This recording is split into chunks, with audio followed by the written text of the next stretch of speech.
এলাকা পরিদর্শনে অনুব্রত মণ্ডল এদিন বীরভূমের শিউরে তেলপাড়া ব্যারেজ পরিদর্শন করলেন পশ্চিমবঙ্গ এসডিআরএ চেয়ারম্যান তথা জেলা তৃণমূলের কোর কমিটির আহ্বায়ক অনুব্রত মণ্ডল।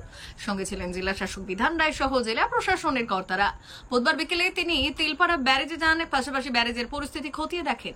প্রসঙ্গত তেলপাড়া ব্যারেজে ওয়াটার ডিভাইডারে ফের ফাটল ধরা পড়েছে এবং ধীরে ধীরে পরিস্থিতি আরো খারাপের দিকে যেতে শুরু করেছে। ফলে ফাটলের কারণে তেলপাড়া ব্যারেজে যাতে কোনো রকম অপ্রীতিকর ঘটনা না ঘটে সেই কারণেই পুরো পরিস্থিতির উপর নজর রাখে বীরভূম জেলা প্রশাসন। এদিন সংবাদ মাধ্যমের কাছে অনুব্রত মণ্ডল বললেন, খুব শীঘ্রই টেন্ডার করে কাজ শুরু হবে। তবে আজ থেকে তিলপাড়া ব্যারেজের সমস্ত লক গেট খুলে দেওয়া হয়েছে। তিলপাড়া জলাধার থেকে জল খালি করার সিদ্ধান্ত নিয়েছে জেলা প্রশাসন।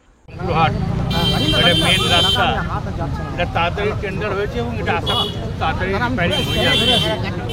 বুঝতে পারছেন এখানে যে পরিমাণে ফাটল হয়েছে, বিরাট একটা ফাটল হয়েছে, আশা করে যে খুব তাড়াতাড়ি হয়েছে। টেন্ডারটা হয়ে গেছে, ড্যামেজ তো নিচে নামি না, এখন তুমি যদি নেমে একটু দেখাও খুব ভালো হয়। বলছি একটু নেমে দেখো না, আমাকে ছবি তুলে।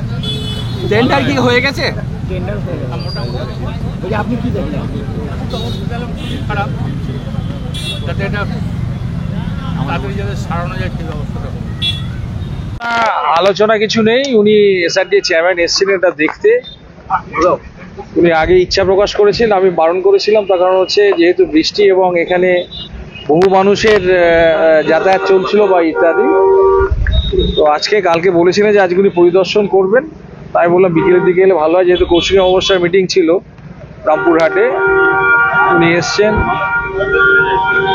কিছু পরামর্শ উনি দিলেন, কিছু কথা বলেছিলেন, সেগুলো আমরা আমাদের যা এখানে যে কার্যক্রম বা ইত্যাদি আছে সেটার সাথে আমরা সরকারি যে বিষয়গুলি আছে তার সাথে আমরা তার নিরিখে আমরা দেখে নিচ্ছি যে সেগুলি আমরা গ্রহণ মানে কিভাবে গ্রহণ করা যাবে।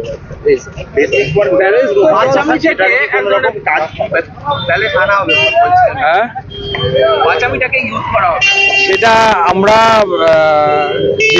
যে ধরনের কাজকর্ম যেগুলি হবে সেক্ষেত্রে পাথরের যদি দরকার হয়, যেহেতু আমাদের পাঁচামি বেল্ট আছে বা আমাদের দেউচা পাঁচামি চলছে, তো সেখান থেকে যে যে স্পেসিফিকেশনের যতটা ভারী যা যা ইয়ে বলা আছে সেগুলি যদি ম্যাচ করে অবশ্যই সেটা নেওয়া যেতে পারে।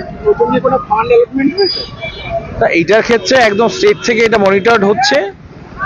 আমাদের কাছে যা যেটুকুনি বিষয় জানতে চাওয়া হয়েছিল বা ইনফরমেশন বা ইনপুট সেগুলো আমরা দিয়েছি। বাদ বাকি স্টেটের তরফেই মিটিং একটা হয়েছে, সেটা ওখান থেকে ঠিক করা হবে। সেটা তো ওখান থেকেই করবেন। আগেও টেন্ডারটা স্টেট থেকে করা হয়েছে, আগে যে রিপেয়ারিং ওয়ার্কটা ছিল যেটা, সেটাও স্টেট থেকে করা হয়েছিল। আমার যতদূর জানা আছে এটাও স্টেট থেকে করা হবে।